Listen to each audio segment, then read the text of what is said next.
something that I feel is one of the biggest threats to humanity right now is this idea of infertility, this idea of we're not, having children at the same pace we were. We have countries like Japan, even China and everything where, it's a slowing number of births and actually a declining number of people there. And a lot of that, you have to say, at least what I'm seeing is you have heavily toxic people. And in a toxic environment in nature, usually it's incredibly hard to procreate, to give birth. And so are we missing that one piece of the infertility where everyone's saying by 2050, 50% will need IVF regardless of their age? Is that such a big missing piece in this idea of infertility, in having children, in birthing children that are healthy, the toxic burdens we carry? Yeah, it's one of my biggest heart cries is that people wake up to that. And I think OBGYNs, there's some research that discusses that they're starting to see this connection, like it's becoming obvious. And it is suppressed information for sure, right? Because there's lots of, I don't want to get into the controversial side of it because I just want to have nice, clean, conversations that people stay open to, because I don't want to shut people down. Once you push them too hard, they're going to shut down and not listen to the truth that you have to share. But I really feel that this, there's so much science behind it, right? With childhood cancers going through the roof.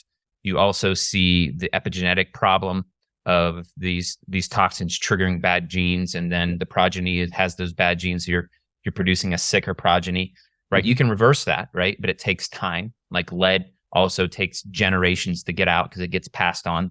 So does mercury. But infertility is rampant, and we see it in nature. Like you said, we see it in the elk drinking the water from the downstream of the water treatment plant that has pharmaceuticals and pesticides and herbicides. You see them becoming sterile, right? We drink that same water. We're smaller than elk. I wonder, right? Yeah. So it happens to frogs, and the gender changes and all kinds of things that happen inside of with elk. You're only birthing male, or so it's just there's all these downstream hormonal unintended consequences of our actions. And I think one thing we can all agree on, right, is that we are trashing our environment, and we could make some really good decisions moving forward if we worked with nature. But we've created an economy, right, that doesn't work with nature, right?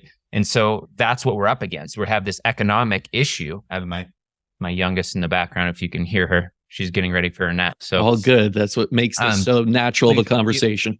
You have an economic engine, right, that's built on big ag, but regenerative farming works great. And I've been to Africa where they do farming God's way. And this is where they do regenerative farming, and they're getting these massive crops and these huge outcomes, and they're feeding the starving, right? Yeah. Versus these dust bowls that they've created in the past, because you're planting underneath and they're growing plants through, and you have companion planting and all this stuff. And it makes so much sense. And the science makes so much sense because of the soil, the bugs. One of our biggest challenges today is we're killing the microorganisms in the soil that release the minerals into the plant so that we get mineralized. So it's not a lack of minerals in the soil. There's tons of minerals and toxins.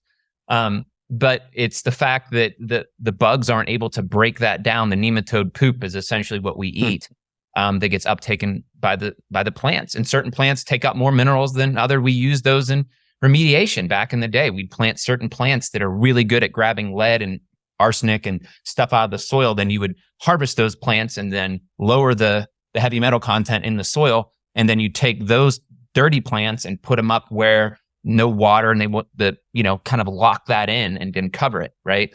So it's all of this is really connected. Nature is amazing. No matter what your belief structure is, it's beautiful. And if we start, every time we mess with it, we lose.